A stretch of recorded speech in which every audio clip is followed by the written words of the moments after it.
அருட்பெரும் ஜோதி அருட்பெரும் ஜோதி தனி பெரும் கருணை அருட்பெரும் ஜோதி திரு அருட்பிரகாச வள்ளலார் திவ்ய திருவடிகளே சரணம். திரு அருட்பிரகாச வள்ளலார் திவ்ய திருவடிகளே சரணம்.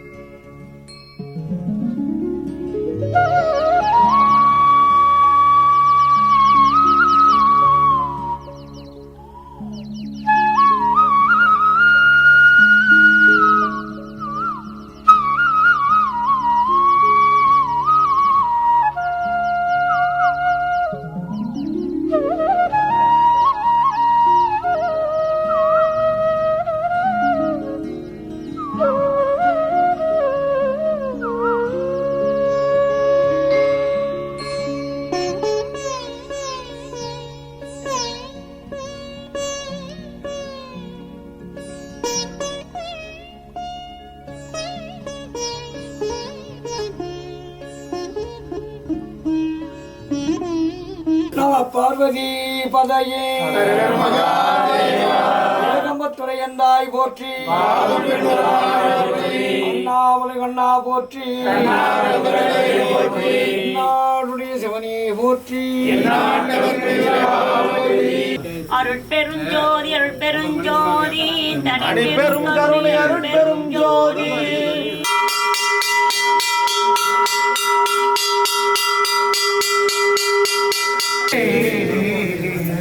ஆற்றல் அடல் விடையேறும்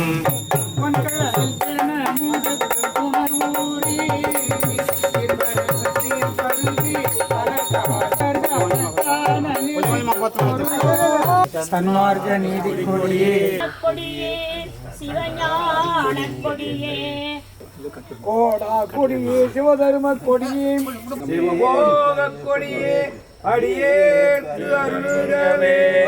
ஜோதி அருட்பெரும் ஜோதி அருட்பெரும் ஜோதி அருட்பெரும் ஜோதி அருட்பெரும் ஜோதி அருட்பெரும் கருணை அருட்பெரும் ஜோதி அருட்பெரும் ஜோதி அருட்பெரும் ஜோதி அருட்பெரும் கருணை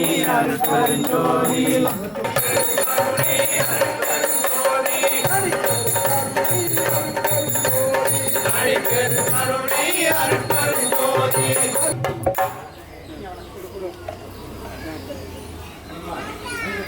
நீதி கொடியே சிவகீத பாட்டு கொடியே இறைவர் மகமாகி கொடியே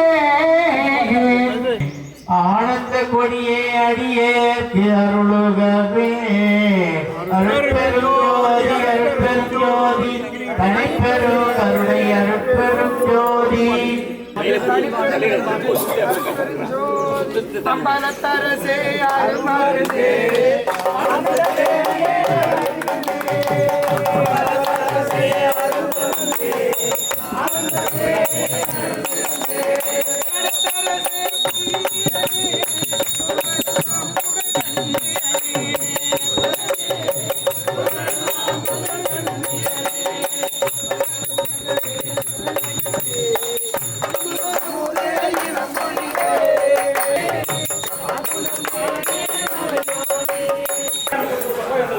போய் வாங்க போய்.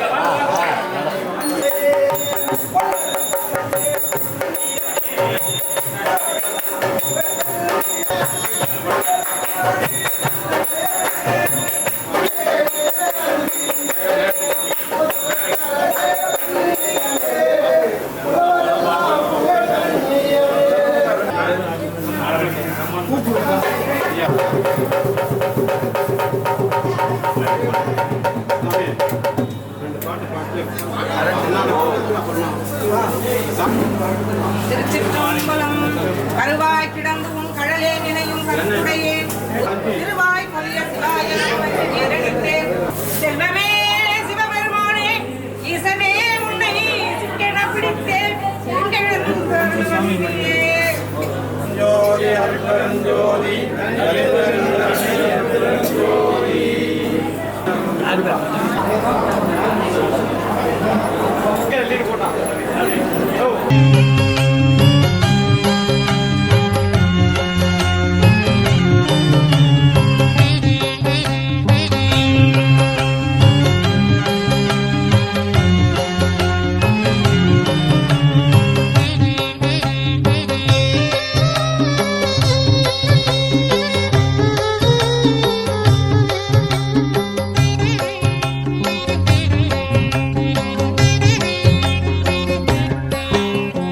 ஒன்றது இரண்டது ஒன்றினில் இரண்டது ஒன்றினுள் ஒன்றது ஒன்றன் ஒன்றே ஒன்றல இரண்டல ஒன்றினில் இரண்டல ஒன்றினுள் ஒன்றல ஒன்றெனும் ஒன்றே ஒன்றினில் ஒன்றுள ஒன்றினில் ஒன்றில ஒன்றர ஒன்றிய ஒன்றெனும் ஒன்றே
எண்ணின ஒவ்வொருவர் ஈர் என்ற போது அவருக்கு இல்லை என்று சொல்லாமல் இருந்த திறமும்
நாளை இரவு அந்த ஆதி அண்ணாமலை மணிகாரியா அவர்கள்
நாடக தமிழ். உங்களுக்கு எல்லாருக்கும் தெரியும், நமது தமிழ் முத்தமிழ், இயல், இசை, நாடகம். அதை காலையிலே இயல் தமிழாக அற்புதமாக இசையிலே உங்களை எல்லாம் மயங்க வைத்தார்கள். அடுத்ததாக இப்பொழுது இயல் தமிழிலே ஒரு சொற்போர் நடைபெற இருக்கிறது.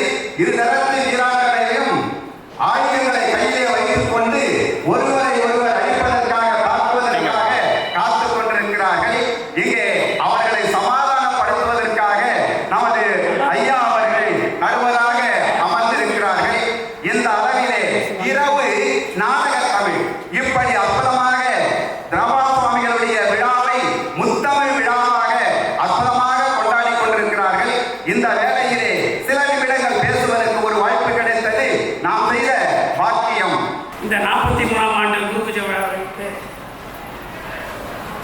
குரு இந்த விழாக்குள் அவர்களுக்கும் ஆன்மீக நண்பர்கள் அனைவருக்கும் நன்றி கலந்த வணக்கத்தை தெரிவித்துக் கொண்டு இந்த பட்டிமன்ற தலைப்பு வரலாறு காட்டிய பாதையில் மேல்கொண்டி இருப்பது ஜீவகாரணிய நெறியா பக்தி நெறியா என்பதை பற்றி நம்முடைய கல்வி உலகை பேசியிருக்கிறார். அதற்கு ஐயா நடராஜலீஸ்வரை ஓய்வு அவர்கள் நடுவில் அறிவிச்சிருக்கார். இந்த ஜீவகாரணிய நெறியில் ஜீவலட்சுமி பிரியா கௌசல்யா பேசுகிறாங்க. பக்தி நெறியா என்ற தலைப்பில் இந்துமதி ஜெயபிரியா ரேகா பேசுகிறாங்க. அதாவது வரலாறு என்ன சொன்னால் ஜீவகாரணியம் தான் பெரியது, புலையொலி சியாதி வாடிய பயிரை காணும்போதெல்லாம் பாடி இந்த கருத்துக்களை உருவாக்கி கொண்டு நாம் எல்லாம் வாழ்க்கையில் மெதுவாக வாழ வேண்டும். கால சூழ்நிலை கருதி நிகழ்ச்சிக்கு நேரம் போகிறோம்.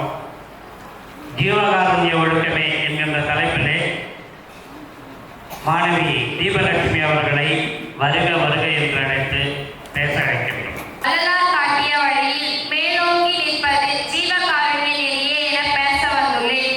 இறைவனை அருளை பெற வேண்டும், என்ன செய்ய வேண்டும், ஜீவகாருண்யத்தை வணங்க வேண்டும் என்று வரலாறு கூறியுள்ளார். வருகை தந்திருக்கும் நடுவர்களுக்கும் எம்மணி தோழிகளுக்கும் எதிரணி தோழிகளுக்கும் அன்பார்ந்த நல்ல உள்ளங்களுக்கும் எனது முத்தான முதற்கண் வணக்கத்தை தெரிவித்துக் கொள்கிறேன்.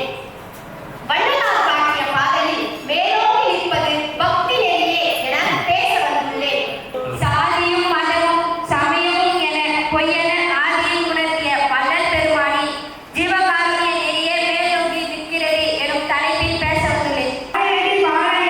வந்திருக்கக்கூடிய மரபில் யான் ஒருவனோ என கூறிய வள்ளலார் கூறிய பக்தி நெறியே மேலானது என பேச வந்துள்ளேன். என் முத்தான முதற்கண் வணக்கத்தை தெரிவித்துக் கொள்கிறேன். வள்ளலார் காட்டிய பாதையில் மேலோங்கி நிற்பது ஜீவகாருண்ய நெறியே. பிள்ளை கருமுந்த பித்தனடி என சிவபெருமானையே குறிப்பிட்ட என் வள்ளல் பெருமான ஜீவகாருண்யமே மேலோங்கி நிற்கிறது என்ற தலைப்பில் பேச வந்துள்ளேன். மீண்டும் ஒரு முறை சொல்கிறேன், யார் ஒருத்தர் அவருடைய மனசுல குற்றமில்லாமல் பக்தியுடன் இறைவனை சரணடைகிறாரோ அவராலே ஜீவகாரணத்தை பின்பற்ற முடியும். நடுவர் அவர்களே, இதிலிருந்து தெரிந்து பக்தி நெறியில் ஆக்கிட்டு இருக்கோம், அவங்களால மட்டும்தான் ஜீவகாரணத்தை பின்பற்ற முடியும். நிறைய மக்கள் போய்கிட்டு இருக்கிறப்ப ஆடு போகுது, மாடு போகுது, பன்றி போகுது, குதிரை போகுது அப்படின்லாம் சொல்லியிருக்க ஒரு மகான் வள்ளலார் போறப்போ இந்த மனிதர் போறார் அப்படின்னு சொல்லியிருந்தார். ஆக அந்த வள்ளலார் மட்டும்தான் அவருக்கு மனுஷரா தெரிஞ்சிருக்குது. மீதி பேர் எல்லாருமே மிருகங்களாக இருந்திருக்கிறாங்க. வள்ளுவ பெருந்தகை அழகா ஒரு குரல் சொல்றாரு, உலகத்தோடு ஒட்ட ஒழுதல் பலகத்தும். அதற்கு அடுத்த வரியை சொல்றப்போ ஒரு அதிகாரிக்கு எனக்கு ஒரு பெரிய மனஸ்தாபம் இருந்துச்சு. ஐயா அதற்கு அடுத்த வரியை சொல்லவா அப்படின்னு கேட்கிறப்ப ஏன்னா திருக்குறள் நீதே எழுத வரியை சொல்றேன், சொல்ல அடுத்த வரி அப்படின்னு சொல்றாரு. திருமண முதல் வரியை சொல்றேன், உலகத்தோடு ஒட்ட ஒழுதல் பலகத்தும் அப்படின்னு சொல்லிட்டு சொல்லுப்பா என்ன சொல்ல அப்படின்றார். பலகத்தும் கல்லா அறிவிலாளர் அப்படின்னு சொல்றாரு. நல்ல நேர்மைய படிப்பு படிச்சிருந்தாக்கா உலகத்தோடு ஒட்ட ஒழுகி ஒரு செயல்முறை செய்யல அப்படின்னா அவன் அறிவில்லாதவன் அப்படின்றத ரொம்ப தைரியமாகவும் வெளிப்படையாகவும் சொன்னவர் வள்ளுவர். அதே போல இந்த மாணவி சொல்லியிருந்தாங்க, ஈசனே ஆனாலும் மாமிசம் சாப்பிட்டா அவன் ஈசனுக்கு சமம் அப்படின்ற ஒரு கருத்தை ஆணைத்தரமா கடவுளே ஆனாலும் அவர்களுக்கு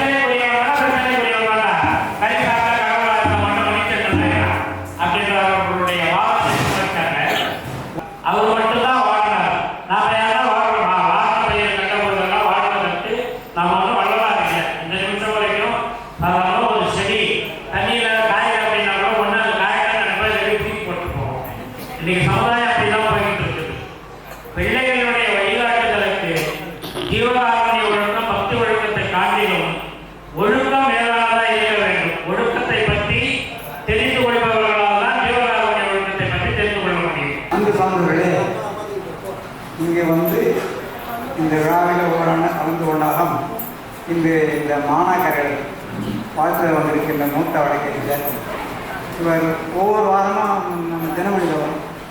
அதாவது கிராமம்லாம் சேர்ந்து சட்ட உதவி தினமாக எல்லா பக்கமும் வரும், எல்லா செய்தித்தாள்லையும் போகிறோம். என்னன்னு கேட்டிங்கனாக்கா, சட்ட விழிப்புணர்வு வந்து ஒரு அதாவது தனக்கு வக்கீல் வச்சு வாதாட முடியாது இருக்கின்றவர்களுக்காக இலவச சட்ட உதவி செய்கின்ற ஒரு வழக்கறிஞர். அந்த வந்து ஒவ்வொரு கிராமம் சேர்ந்து அவருடைய விளைவுகள், அதாவது இந்த செய்தால் என்ன நடக்கும், நீங்கள் எப்படி இருக்கணும்னு சொல்லிட்டு ஒரு நல்ல கருத்துக்களை வழங்கி மக்களை ஒரு விழிப்புணர்வு செய்கின்றனர். அதே ஆரம்ப பாடசாலைகள் எல்லாத்தையும் சேர்ந்து செய்யக்கூடிய ஒரு சிறந்த வழக்கறிஞர், சமூக ஆர்வலர் வந்திருக்கின்றார். அவரை நம்முடைய சங்கத்தை சார் வரவேற்கின்ற இப்போ உரையை வழங்க பேரன்புக்குரிய மாணவ மாணவியர் எனது வணக்கங்களை தெரிவித்துக் இந்த மனசை கட்டுப்படுத்தக்கூடிய ஆற்றல் மிக உயர்ந்து இருந்த ஒருத்தர் யார் அப்படின்னா அவர்தான் வள்ளல் பெருமான். யாரு? வள்ளல் பெருமான். தேவர் காந்தியோட கருத்தை தான் கேட்டேன். மிக அற்புதமாக பயிற்சி கொடுத்துருக்காங்க அந்த குழந்தைக்கு. திருக்குறள் கருத்துக்கள் சில அருமையாக சொல்லிச்சு. அதை கேட்கும்போது இது என்னுடைய குழந்தையாக இருக்கக்கூடாதா அப்படின்ற எண்ணம் எனக்கு வந்தது. ஏன்னா இப்போ உள்ள தலைமுறைக்கு தமிழ்னா என்னன்னு தெரியாது, திருக்குறள்னா என்னன்னு தெரியாது, திருவருட்பம்னா என்னன்னு தெரியாது. என்ன நல்ல கருத்துக்களை போதிக்க ஆள் இல்லை. வந்து பேரை சொல்லாம தில்லைவாழந்தனர்னு சொல்லுவார். தில்லைவாழந்தனர் நடராஜ பெருமானுக்கு என்னுடைய நன்றியை தெரிவித்து இடம் சார்கிறேன். நன்றி. அழகான ஒரு தலைப்பு கொடுத்து இந்த பிள்ளைகளுக்கு ஆத்மூக்கு கொடுத்து பல பேர் உருவாக்கி இருக்கிறார்கள். மாதத்தோறும் வழிபாட்டை அறிஞராக கண்கூடாக பார்த்து திரு அருப்பா அதோட முறை வந்து 6 திருமுறை 6 மகளிர். மயிலுக்கும் கிளிக்கும் வித்தியாசம் இருக்கிறது. அது என்ன வித்தியாசம்னா எனக்கு காலம் கடந்தே போது மயில் வந்து நமது இந்திய நாட்டுடைய தேசிய கிளி வந்து தோசி ஒன்றை வைத்து ஒன்றை தாண்டி சொல்ல வாய்ப்பு கிடையாது. இது சமபங்கு உண்டு. இது 2 பேர் இருந்தால் நம்ம இறைவனை அடைய முடியும். மொட்டை இந்த ஜீவகால மாவட்டத்தை திறவோல் ஆதரினாலே இந்த மரணிகளாக பெறுவார் வருவதற்கு இந்த 2 அவசியம் சொல்லி அங்கே இடம்சாரியே நன்றி வணக்கம். வள்ளல் பெருமானாரின் கொள்கைகளை பட்டி தொட்டிகள் எல்லாம் பரப்பி இன்று நின்று அருள்பாலித்துக் கொண்டிருக்கின்ற நமது விபூதி வள்ளல் அவர்கள் ரமபான் சுவாமிகள் அவர்களின் 43ஆம் ஆண்டு முன்பூட்டை விழாவிலே அவர் இட்டு சென்ற பணிகளை இடைவிடாது செய்ய வேண்டும். கற்க கசடான கற்பவை கட்டது நிற்க அகத்து தகை வயோதல் தகையாரி அந்த குரலை முன்னெடுத்து இது போன்ற ஒழுக்க நிலைகளை ஜீவகார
சந்தத்திலே இசை கவிதை சரம் கொடுத்து மலை மேலே மழை விழுந்து வைகையிலே வெள்ளம் வந்து வயலேறி பாய்கின்ற நம் நாட்டில் நீரென்றும் நிலமென்றும் நெடுமானம் காற்றென்றும் ஊரென்றும் உலகென்றும் அழியாத புகழ் என்றும் வாழ் கொண்டு போர் முனையில் உயிர் ரத்தம் சிந்தாமல் வழிந்தோடும் புது வெள்ளத்தை வரவேற்கும் உழவர் போர் அறியாமை என்னும் இருளை போக்கி அறிவு சுடரை ஏற்றி வைக்கும் அறிஞர் பொதுமக்களே, அறிவில் சிறந்த ஆண்டோர்களே, செந்தமிழ் வளம் குறைய சிங்கையரே, அறிஞரே, கவிஞரே, கலைஞரே, கலைவாணரே, நமது அருமை சகோதர சகோதரிகளே, நாடக கலா ரசிகர்களே, உங்கள் அனைவருக்கும் என் முதற்கண் வணக்கம்.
காலையிலிருந்து இசைத்தமிழம் இயல் தமிழம் அனைவரும் கேட்டு மகிழ்ந்தீர்கள்.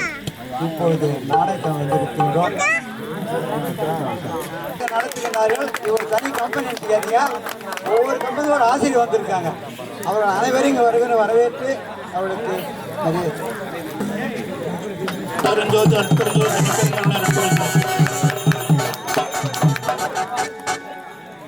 மாணவ மணிகள் அனைவர்களுக்கும் பொன்னாடை போர்த்தி கௌரவிக்கின்றார்கள்.